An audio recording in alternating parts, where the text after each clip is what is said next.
Hey, you're listening to the wrong podcast. Topics today include crazy legs, personal choice, and the future of Roe. Wrong! What's wrong with you? What's wrong with y'all? What's wrong with you? What's wrong with you people? Wrong! You do have to tolerate it. It's my show. Hi, I'm Tim. He's here to talk about politics, culture, religion, sports, and anything else you're not allowed to talk about in polite company. Issue number 1. TikTok Tourette's. I really like that alliteration. That was fun for me to write. You should say it again. TikTok Tourette's. Go ahead, try it. TikTok Tourette's. That's Hey, fun. It's funner to say than it is to hear. So sorry, y'all. I forgot to introduce our very special guest host, the lovely Wendy. Hi, y'all. I said y'all twice. Yeah, what's going on? 3 times. That's the last time. Is that your podcast persona? I think maybe. You gonna start calling everybody Sugar? Yes. Is that your dream? Could I call you that? To call me Sugar? Sure, Cookie. Yes. Good. So, there's this thing that is crazy that you've never heard of. No. It's called St Vitus Dance. I've never heard of that. St Vitus Dance is not nearly as fun to say as TikTok Tourette's. Am I the only one who hasn't heard of this? Is this one of those things? I had not heard of it until just days ago. Okay. Maybe yesterday. St Vitus Dance is this thing from almost 700 years ago. Oh. It impacted the people in Europe and Africa, Northern Africa. Okay. Suddenly, all these people were doing this weird, erratic, involuntary dance. Like, imagine Elaine on Seinfeld. You know how she danced, like real herky-jerky? Yeah. People were doing that involuntarily all over Europe. What is the... What? Yeah. It's like a... It was the thing. Like, it just impacted everybody. And nobody could figure out what was causing it or why people were doing it. And people couldn't explain why they were doing it. They would just start doing it. Okay. And it turns out there's this bacteria that... It sounded like an illness. That impacts people's brains, and it causes this involuntary movement. But it's very rare for this to impact you. It didn't impact all of the people of Europe. It's more likely that they were all victims of social contagion. Okay. Like, it affected a few people, and then people saw them, and it was weird, and they couldn't figure it out, and so they started mimicking it. Okay. Is this kind of like when you take a psychology class and then you think you have all those disorders? A little bit, yeah. Okay. Yeah. So, in addition, in like mid-1960s in Africa, in this country in Africa, all of the schoolgirls started hysterically laughing and couldn't stop. They were just like, they all were plagued with this laugh. And they, like, so, you know. Unrelated. This is totally different time era than there was the dance. Okay. Yeah, this was just, 50 years ago, okay. Whereas the dance was 700 years ago. Yeah. So recently, there's been this huge uptick in Tourette's syndrome-like symptoms in teenagers. Oh. And they don't have Tourette's syndrome. Tourette's syndrome is when you unwillingly shout out profanities. Right. Okay. Yeah, that's the most common symptom of it. Okay. I'm sure it's broader than that. Yes, yeah. So what they've concluded is that these people don't have Tourette's, but they're watching what it's like to have Tourette's syndrome on social media, like TikTok. Okay. And they're watching it so much that it's producing Tourette's-like symptoms in them at like a social contagion level. Interesting. Isn't that fascinating and scary? Yes. And weird, like scary that it's involuntary. That they would say I'm not intentionally copying. Yeah, they might have intentionally copied. I don't know. But like one of our daughters, she like picks up phrases from peers and right. we'll start saying them all the time. Right. Like she's very sticky like that, yeah. Yeah, like she'd say "buh" all the time. And like, we all do that to some extent, we all right? do that. We all pick up the way other people talk. So along those lines of social contagion, I'm just going to postulate something. For a long time, the number of people who identify as a sexual minority, LGBTQ, is like 2 to 4% of the population. Okay. Like that's a pretty reliable number. between 2 and 4%. Okay.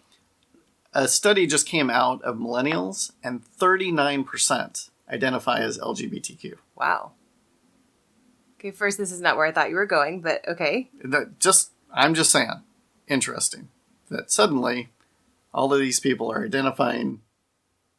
Like, are you just saying, or is this something you want to discuss? You just want to put it out there and leave it with the audience. I think there's some social contagion going on. I think to some degree, there's this exploration of identity and identity fulfillment that's going on, and people want in on that, and so they're like, "Oh yeah, me too." Well, the viewpoint that would say you're wrong is that the 2 to 4% is what was not correct. It could be. It could because be. It was socially stigmatized for such a long time. Yeah, but from 2 to like. Maybe it's somewhere in between. It seems like it wouldn't jump to 39%. That's what I think. Okay, but you could be wrong. But that's not yet. Issue number 2, change her heart. About 9 years ago, Wendy and I produced what at the time we thought was kind of a viral video. It produced like 40,000 views on YouTube. It did? Yeah. I don't think I ever knew that. Which at the time was pretty good. Yeah, that was pretty good. And then Rebecca Black came out with Friday, and all the numbers got skewed. But we created this video sharing our viewpoint on abortion. That's and right. We're going to let you listen to it right here. You don't even have to go to YouTube. Here it is. Let's get one thing clear about the debate. No one has the right to tell a woman what she can and cannot do with her body. Hands off my body is the rule we need to operate on when it comes to the health and well-being of every living woman. She gets to choose medical procedures for her own body. And that is why it is wrong. Because there are 2 women involved, and it's a lifestyle at stake for one, and life at stake for the other. She is a living, human person, just like her mother. And just because you can't see her or hear her doesn't mean that science doesn't have some very simple and profound things to say about her. Since she doesn't yet have a voice, let me tell you what the rest of her body tells us about her, that she is a living, human person. She's alive. Just like all living things, she feeds and she grows. In fact, in her current state, she's feeding and growing faster than most living things. Her body is rapidly changing in some amazing ways, and if you let her go on growing, you'll soon see that she has her mother's eyes. There is no scientific definition that defines life with her on the outside of that definition. She is alive. She's also human. Homo sapien, that's how scientists would classify her. She's not a pig. She's not a horse. She's not even a monkey. She's human. And yes, we call her a fetus, but she's a human fetus. Fetus is just a way of describing her age, and if we let her continue to be a living human, she'll soon earn the distinction of being called a child, a teenager, and an adult. Scientists no more define her as a non-human than her mother was at this age or any age. She is a human being. Finally, she's a person. When her mother chooses to end her life, she is not cutting out any part of her own body. She's targeting a wholly separate person. Her DNA is her own. It's not like her father's or her mother's or anyone else who has ever lived. She is her own person, unique just like the rest of us. At every stage of development, it's actually quite easy for a scientist to tell you where she begins and where her mother ends. They are 2 women sharing the same space, but uniquely defined as individuals. Further, have you ever met a non-human person or a non-person human? What exactly is that? Are they the ones clogging up traffic? Do they forget to eat their vegetables? Are they the ones leaving all the ugly comments on YouTube? Or is that something we've made up to help us ignore what we know is obvious, that she is a person, a living human person? But she's just a collection of a couple of cells. What does it matter? Well, aren't all living human persons just a collection of cells? Aren't you just a collection of cells? Exactly how many cells would an innocent woman need before we protect her life? Does it make sense that if we just gave her a few more days, she'd have enough cells to count when she's already got all the other properties of a living human person? No, I don't think so. And that's why women are right to declare hands off my body for all living women. Because with or without a voice, no one should choose a medical procedure for her or her that she wouldn't choose for herself.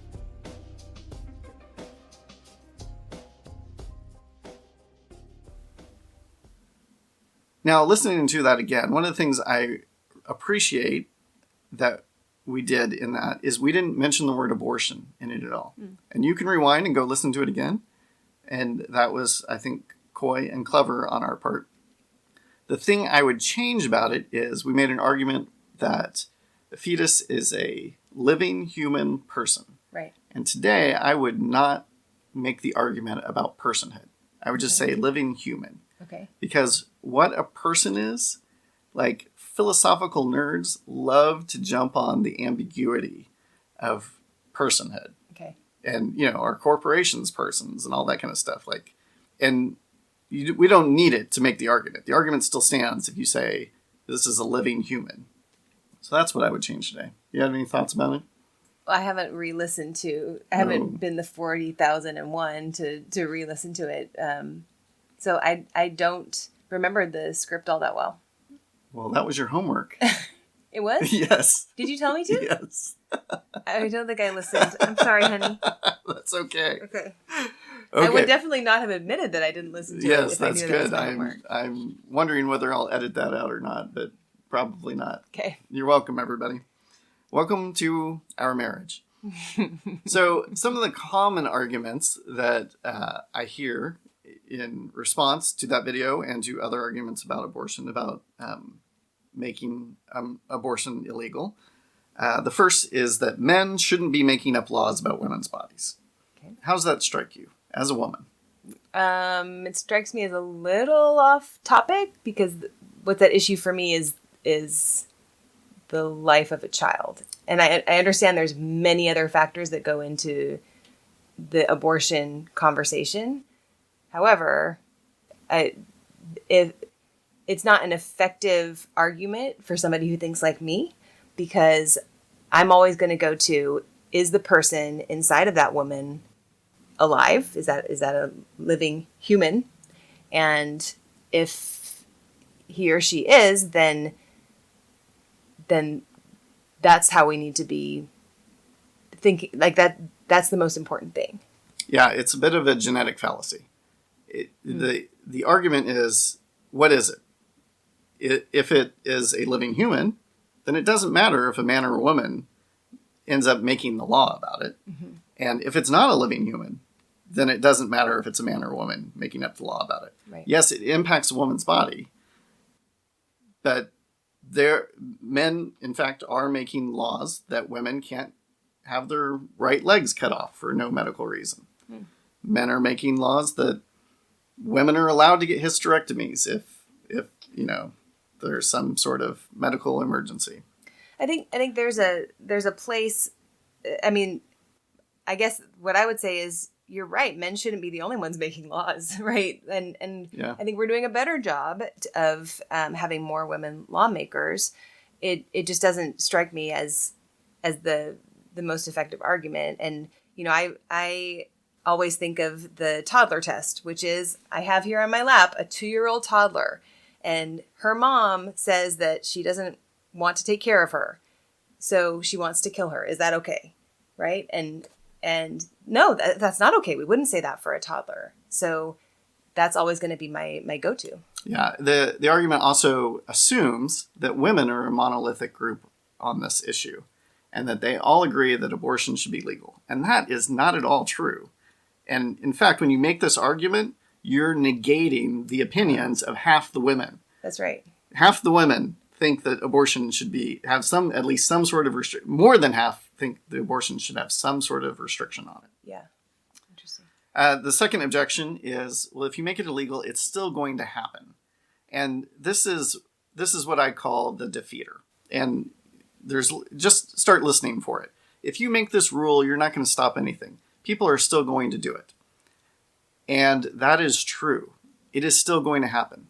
In fact, we have laws against drunk driving and murder and methadone sales. Mm-hmm. We have all these laws that are not completely 100% stopping the issue.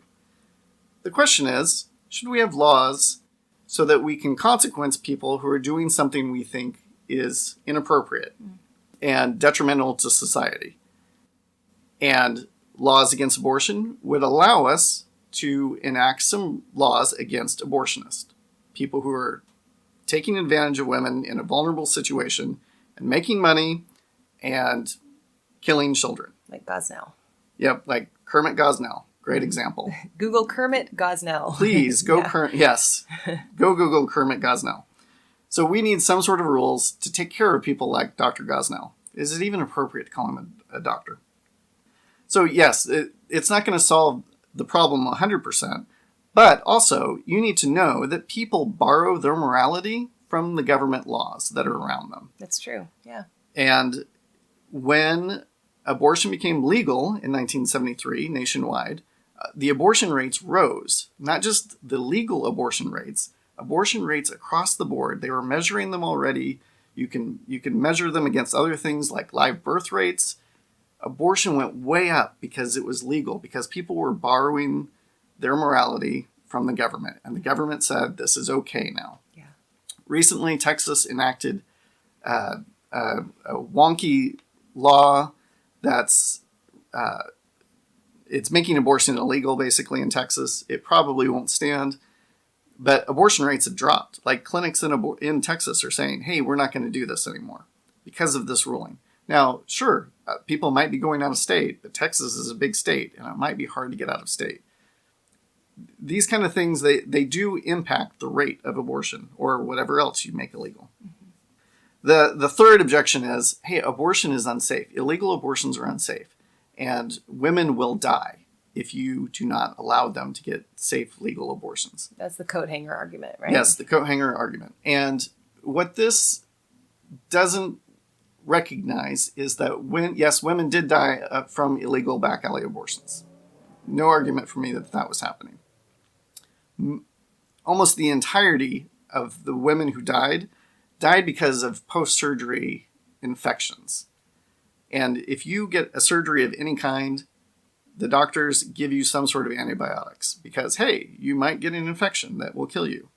And antibiotics weren't readily available 48 years ago when abortion finally became legal. Antibiotics are now readily available. So the number of women who are going to die from back alley abortions, from seeking out illegal abortions, is probably really, really low. And when that happens, I will be distraught. I will not like it. But those are additional charges we can bring against those abortionists who should not be performing abortions. Remember, Tim wants to know what's wrong with you. What's wrong with you? If you'd like to submit a question, topic, or tell him how he was wrong, you can email him at listen@therwrongpodcast.com or submit a comment at the website therwrongpodcast.com. And help him spread the wrong message. If you like what you hear, share it with your friends. Now it's time for Tim's favorite part of the show, I Was Wrong. I was wrong. I was wrong.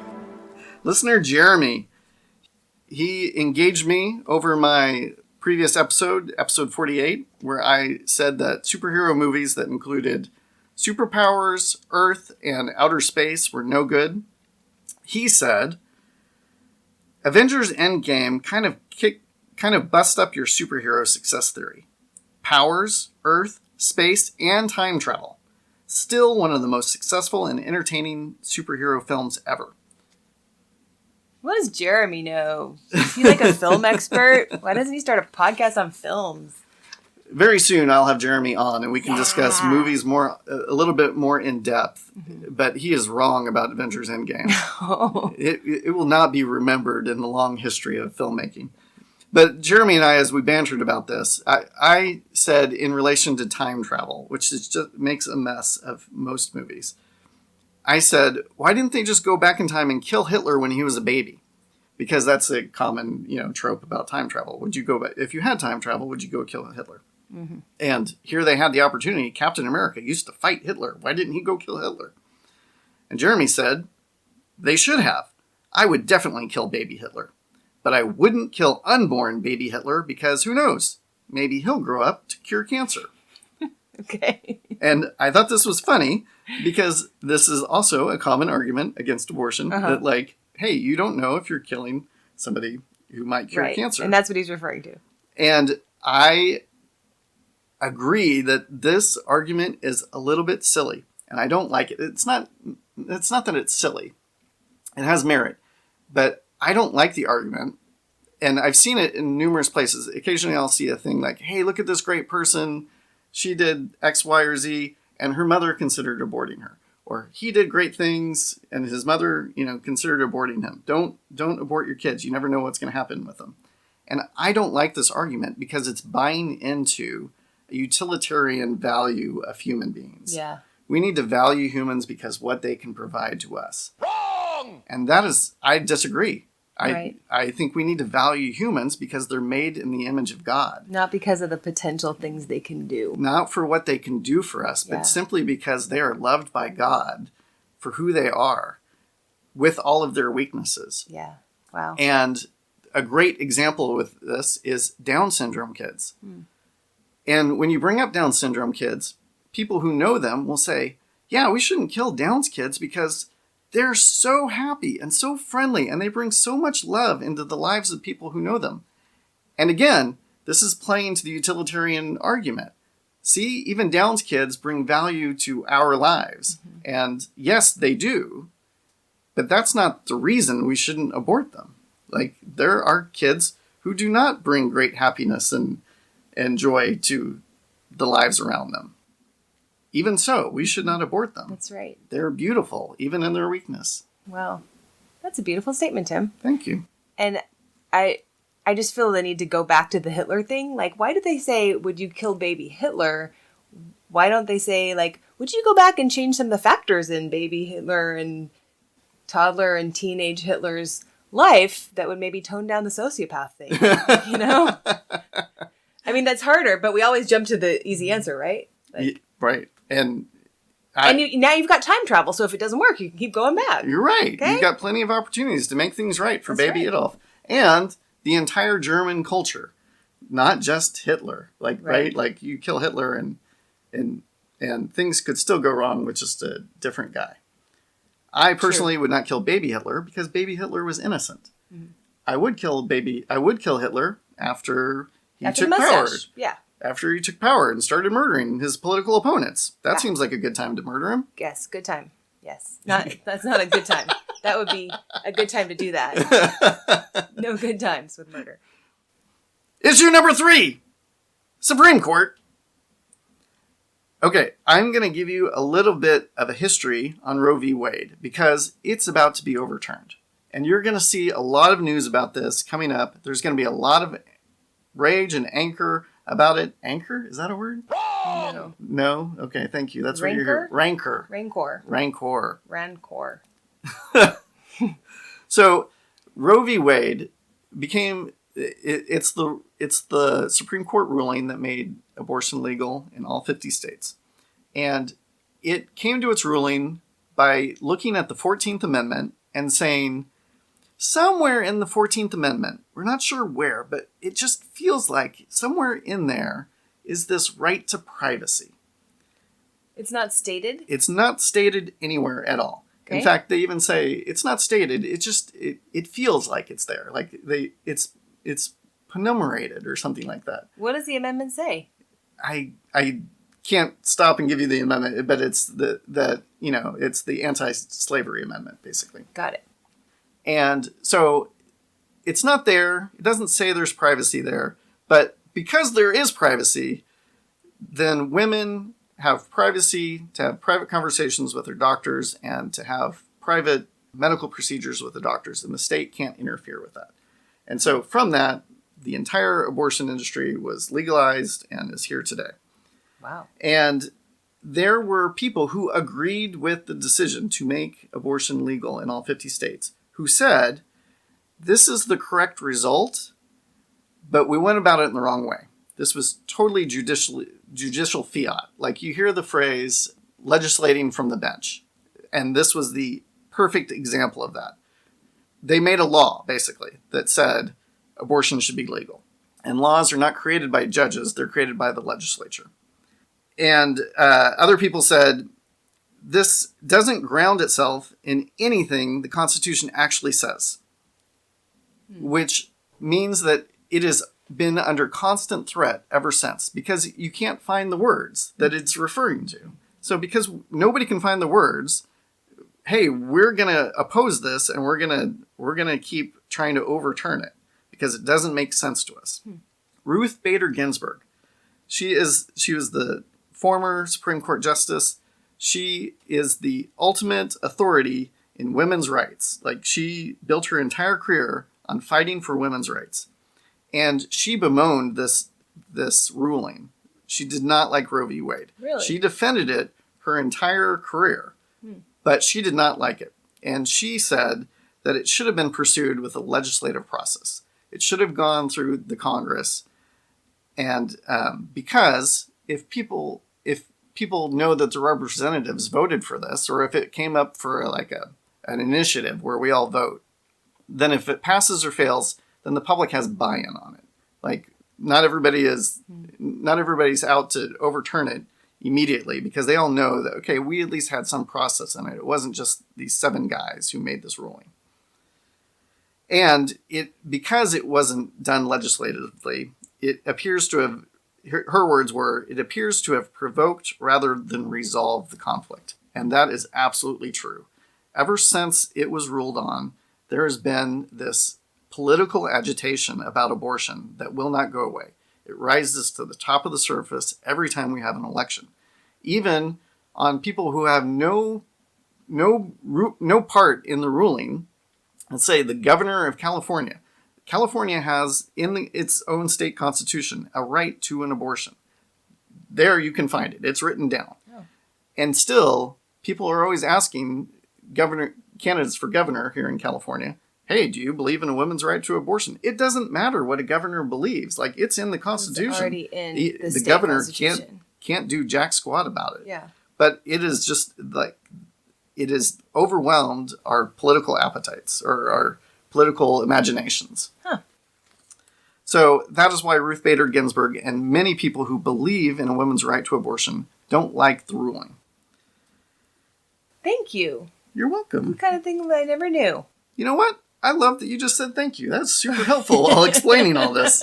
I always feel that way when I listen to your podcast. Well, it sure is good to have somebody here to say that. Instead of all those commenters. So the only thing that Roe v. Wade is actually...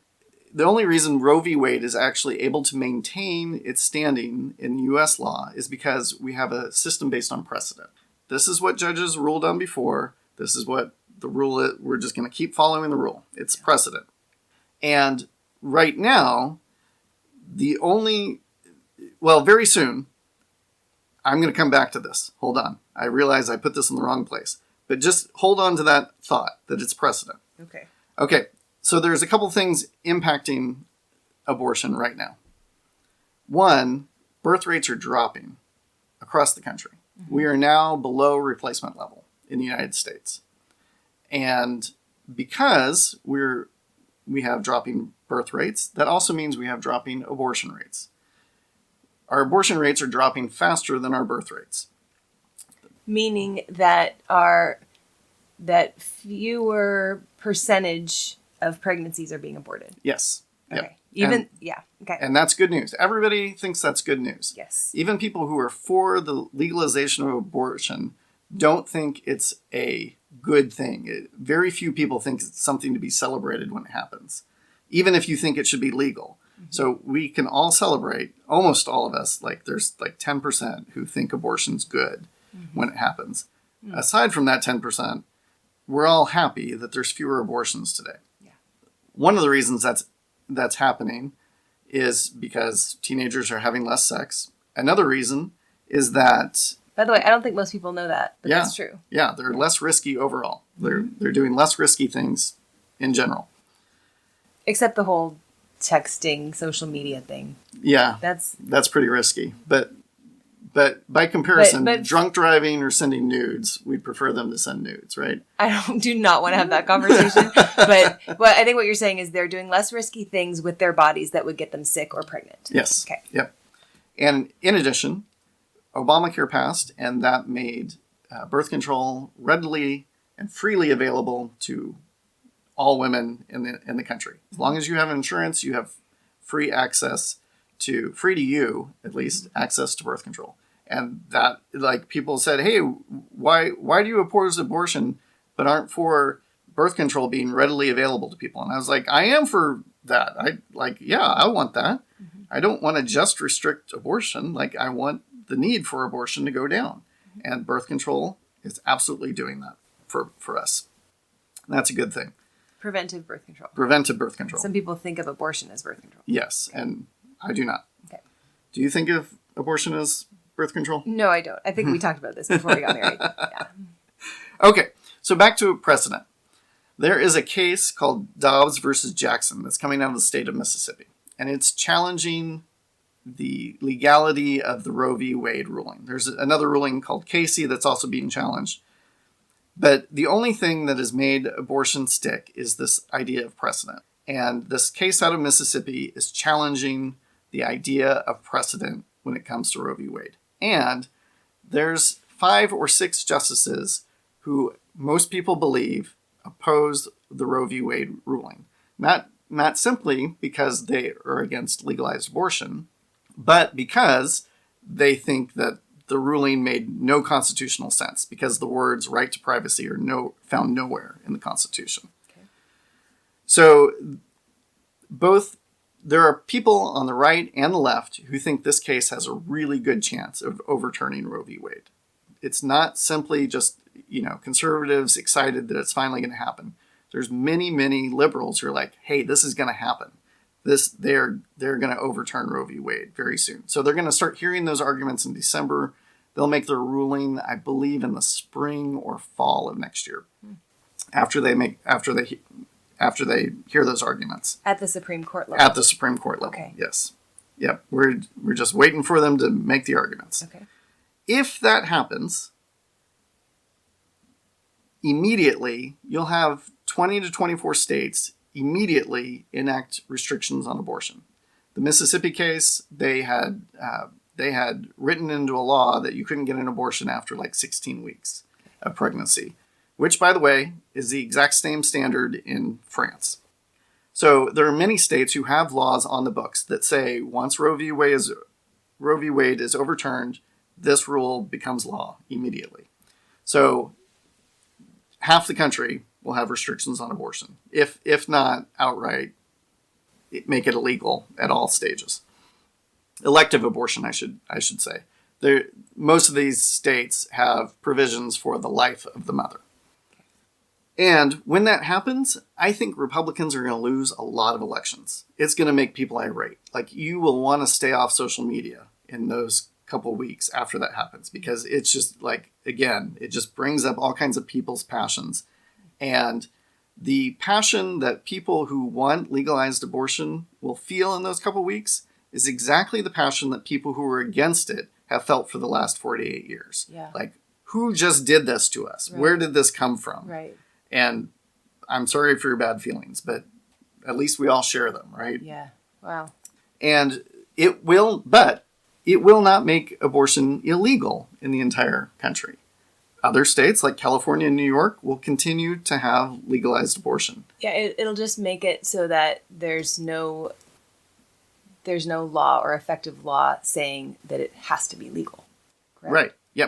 Yep. There'll be no law that says you can't outlaw it. Right. Yep. So in California, where it's a constitutional right, it's still going to happen. Yep. And in fact, 90% of abortions will continue to happen because 90% of them are currently happening in states like California and New York. They're happening in major cities in very liberal states. In part because those are very large population bases, and in part because people get their morality, they borrow their morality from government law, right? Right. So, hooray, Roe v. Wade's over. Bummer, 90% of abortions are still happening. Like, you haven't really reduced the number of abortions. So, as an example... But you have, like, I just want to say 1 in 10. Did right. you save 1 in 10? Yeah. Oh my gosh. Yeah, you're right. It's worth doing. Absolutely. Yeah. And it doesn't mean things will stay that way in California and New York.